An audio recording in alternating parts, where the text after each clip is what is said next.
Hey guys, Fox here, and today it is time for me to give my Week 6 game picks for the 2025 UFL season. We're past halfway now in the regular season. We have finished the first half and we are on to the second half of the season, and we still don't really know exactly who is a great team. We kind of expect, as the power rankings this week, if you look at mine, you look at like PFN's, you look at even RJ Young's, everybody's is pretty much the same.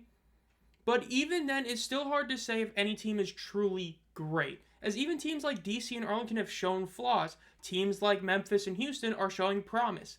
So it makes it very difficult to pick games this week, especially with this season already being really the toughest since the 2023 USFL season when it comes to picking games.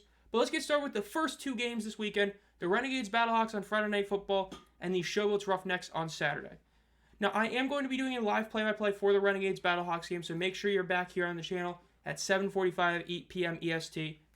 This is the most important game of the weekend, because this game puts somebody in second place in the XFL Conference and eliminates any idea of head-to-head, because this is the second match. The Renegades pulled off the first one, though, had a couple asterisks. Manny Wilkins tore his Achilles very early, like the third play of the game, which gave Arlington a touchdown, and they only ended up winning by 15, which sounds like a lot until you realize that also another score was a pick six at the end of the game.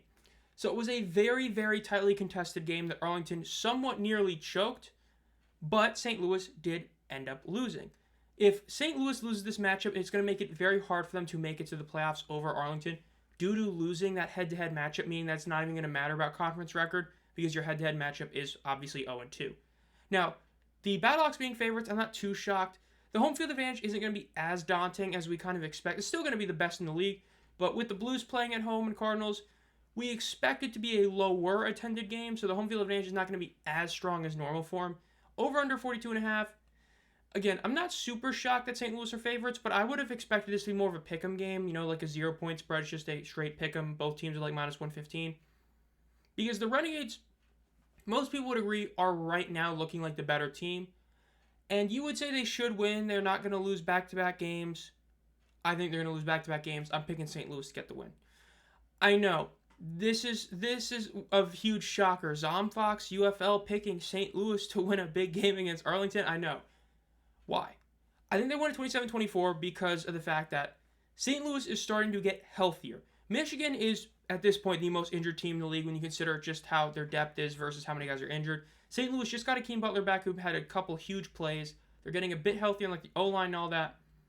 It's going to be very interesting to see how Duggan plays in this third game, but the biggest reason is because Arlington has been choking away a lot of these games. Look back at the Houston game. Arguably should have lost that one. They played terribly and barely got a win. The game against St. Louis, they nearly lost that at the very end of the game as well. They've been squeaking by when they win, and when they lose, it's because they failed. The offense failed to do anything after getting the interception late in the fourth quarter against Teamu. The offense failed to score in the red zone against Birmingham. So, I think that catches up to them in this game. I think St. Louis ends up trying to shut down all the doubters, because if they lose this game, yes, they still very well could make the playoffs, but it makes that so much more difficult, especially because this is a narrative-defining game. If St. Louis loses this game, the narrative that they physically cannot beat good teams gets stamped home, and until proven otherwise, whenever you see the Battlehawks play any good team, you have to pick the other team. St. Louis, they know that. The players understand that. 2023, they couldn't get the job done against DC either time. And when it mattered against Seattle, they couldn't get the job done. 2024, Birmingham, big matchup, couldn't get it done. The playoff game against San Antonio, couldn't get it done. They only beat San Antonio the week prior because San Antonio was injured to hell and back. So they need this win. You already lost your big games this season already. You need this win. That's why I think they do get the job done. I do think it's a come-from-behind victory. I think Arlington blows a lead, not a 15-point lead, but they get like a 24-0 lead or make it 24-24, and St. Louis wins on like a Blankenship field goal. St. Louis wins by 3. Showboats Roughnecks. Unironically, this might be the toughest game to call. Look, the spread might be minus 4.5 Houston because they're at home, but this is not a tank bowl. It was close to being a tank bowl, but the reason I'm not putting it is because both these teams have made a lot of improvements. Houston, with McClendon through 2 weeks, looked really solid. As for the Showboats, they just signed Wes Hills, and they just got David Davis back off IR. Now, how much are either of those two guys going to play? We don't know. Dresser looked like the best QB. Did he deserve Offensive Player of the Week award? No. But he still played the best quarterback we've seen for this team. The over under 36.5, I think this is an easy over, but I do think Memphis wins 22-18.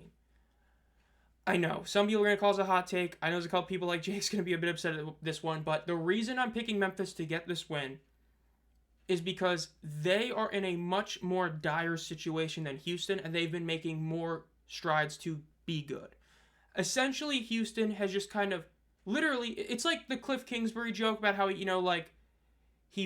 got fired backwards or whatever the joke is, where he was making mistakes and got promoted, right? He was failing upward, that's the saying. Like he was failing at Texas Tech and then got a job in the NFL and all that kind of thing. Very similar for Houston. They've been failing upward in a way, right? Your quarterback gets hurt. Guess what? Your backup's even better than either of your two kind of borderline starters, right? Anthony Brown was terrible, went to your backup, was much better. Your backup gets hurt. Your third string is even better than that. Failing upward. Mike Nolan makes a terrible trade that he initiated pretty much. Not fully initiated, but you know what I mean. Made a bad trade. Gave them Marcus Sims, failing upward. Yes, I know the defense has played very well once you get past the first week, but very well is not as good as other teams. When these two teams played before, they scored a decent amount. It was like 18-17 was the final score. And that was with T. Will at starter, without David Davis, without Wes Hills. Right? I mean, Jay Adams has had a couple of quiet weeks. I expect he's going to have a good week here, and that's a huge reason why they end up winning this 22-18. I think that Memphis gets the job done. They get right back in that playoff conversation. Because, of course, we have another huge matchup for the Michigan Panthers against the DC Defenders Sunday, May 4th at 12 p.m. At 11:45 EST AM, I will be going live for this game as well, doing another live play-by-play for this one. The Panthers are 2.5-point favorites. I was shocked at this. Put it in reply to a post a couple days ago. I was shocked that they were favorites in this game, even with it being at home. Over under 42.5, not too shocked. But when it comes down to this game, this is a big deal for Michigan more so than DC. Now, it still matters for DC. DC getting this win guarantees them finishing at 500 or better. And when you finish at least 500, there's a good chance. Not a guarantee, but there's a pretty damn good chance you're making the playoffs at 5-5, right? It's not a guarantee, but we've seen 3 separate teams make the playoffs with a 4-6 record before. So, big deal there.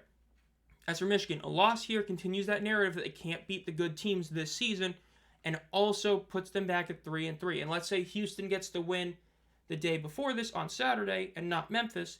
That means that they'll be tied record-wise, which would be horrible for the Panthers. Especially with the Stallions playing the Brahmas, which most people view as a free win. So you need to win this game to keep up with the Stallions. With that being said, it hurts and pains me to say this. I think DC wins this. I cannot get over the fact that they're underdogs in this game. I think they win it 20-18. And my biggest reason is kind of just guessing what's going to happen. In theory, this should be a total shootout that legitimately should end like 37-33, just like the Renegades Defenders. No matter what we say about Te'amu, the bottom line is these are the two favorites to win MVP of the quarterback position, battling it out.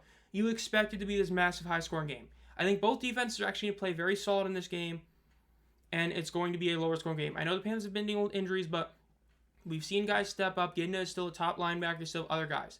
The Samson Nakua suspension, was it fully deserved? Some people actually say he shouldn't have gotten it because the fan was what he was doing, but then at the same time, he slapped the fan.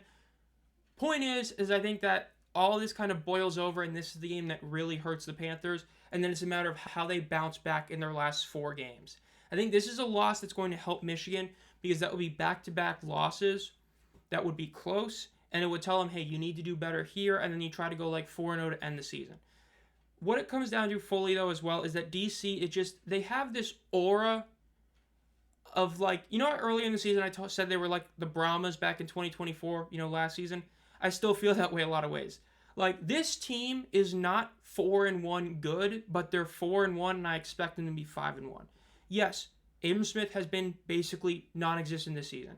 Yes, Te'amu is just literally throwing the ball. Who cares about accuracy? And it's somehow giving him a lot of yardage. Defense is really good. They're going to get the job done here. I hope Michigan wins. As a Michigan Panthers fan, I hope they get the job done.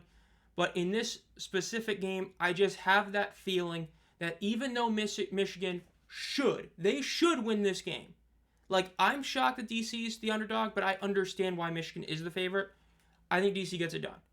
Brahmas Stallions, 9.5 point favorites for the Stallions, over under 37.5.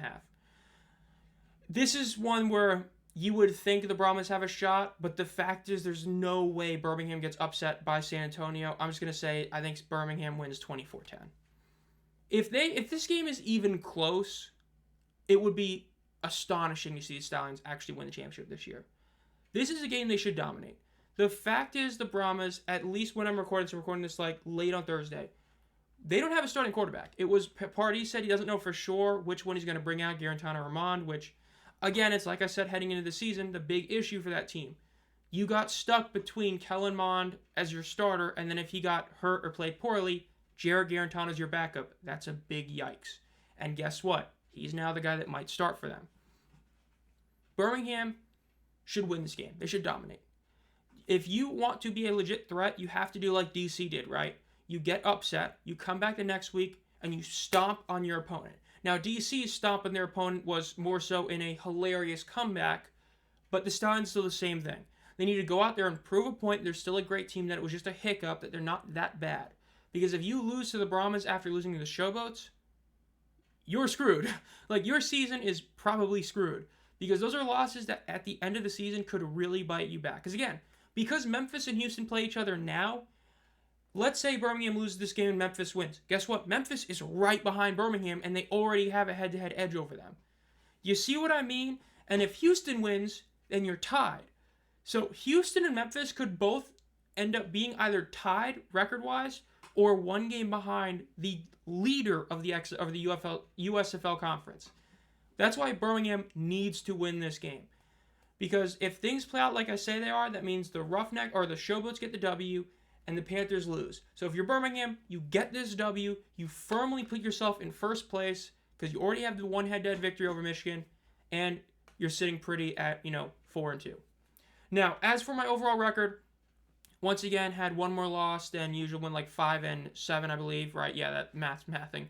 But did get a perfect team score. I actually predicted the Stallion score of 20 points correct. I did not expect it. Just like the first time with like the Roughneck score, I didn't realize it till like when I was doing this, but I got that one right. In the DC Arlington game, I was perfect 3 for 3. I thought it was going to hit the over. It really hit the over. I thought DC was going to win outright. It was a big upset. I was one of the few guys who picked it, and I was correct there. Now, as for overall records, money line 11-9. Honestly, this season is pretty good. I've seen a lot of people who are pretty negative this season in terms of their pick'em. I'll take that. Then my spread being almost 50-50 for how bad. If you've been with me since the USFL days, you know I've been horrible at picking the spread. Again, these are just my game picks. They're not betting picks. I'm not like betting on anything. I'm shocked I'm doing that well. Over under, very tough early season, getting a bit better, kind of predicting them. Hopefully I get some right this time.